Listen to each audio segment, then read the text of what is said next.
మీ business ఏదైనా మీ ఊర్లో promotion చేయాలంటే అది సుమన్ టీవీతోనే సాధ్యం. ఇప్పుడే సంప్రదించండి.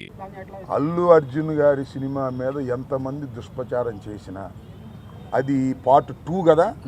ఈ పుష్పాన్ని చూడకోకుండా ఎవడు ఆపలేడు. అక్కడ దాకా ఎందుకయ్యా? నందమూరి తారక రామారావు గారి కుటుంబం జూనియర్ ఎన్టీఆర్ సినిమాను చూడకుండా బహిష్కరించాలని ప్రయత్నం చేశారా? ఆపగలిగారా? అట్లాగే ఇప్పుడు మన ఆయన పేరేంటి అల్లు అర్జున్ గారి సినిమాని ఆపాలని ప్రయత్నం చేస్తే ప్రజలు చూడరు. బాగున్న సినిమా ఏదైనా చూస్తారు. అరే రాజ్బాబు హీరోగా యాక్ట్ చేసిన సినిమా బ్రహ్మాండంగా చూసామా మేము? సినిమా బాగుంటే ఎన్టీ రామారావు గారి సినిమాలు బాగోకపోతే ఫ్లాప్ అయినాయండి. ఏం చెప్తాం? సినిమా బాగుంటే ఎవరైనా చూస్తారు. అరచేతిని అడ్డుపెట్టి సూర్యకాంతిని ఆపలేరు. అదేవిధంగా ఇలాంటి ఎదవ పోకళ్ళు పోయి సినిమాని ఆపలేరు అని మరొకసారి నిరూపించేటటువంటి కార్యక్రమం వస్తుంది. అల్లు అర్జున్ అయినా లేదా జూనియర్ ఎన్టీఆర్ అయినా లేకపోతే మరొకరైనా సినిమా బాగుంటే ఎవరైనా చూస్తారు, బాగోపోతే ఎవరు చూడరు. నాకు తెలిసి అందరూ ఉవ్విళ్ళూరుతున్నారు. పుష్ప 2 చూద్దాం, దానిలో ఎంత బ్రహ్మాండంగా ఉంటుందని అందరూ ఎదురు చూస్తున్నారు.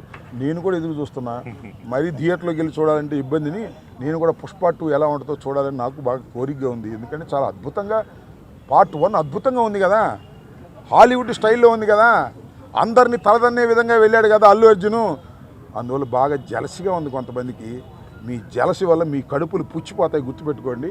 పోయేవాడిని ఎవడో పట్టుకోలేడు, పైకి వెళ్ళేవాడిని మీరు పట్టుకోవాలని ప్రయత్నం చేస్తే మీ కడుపులే గ్యాస్తో పుచ్చిపోతాయి, గుర్తుపెట్టుకోమని ఈ సందర్భంగా చెప్పదు.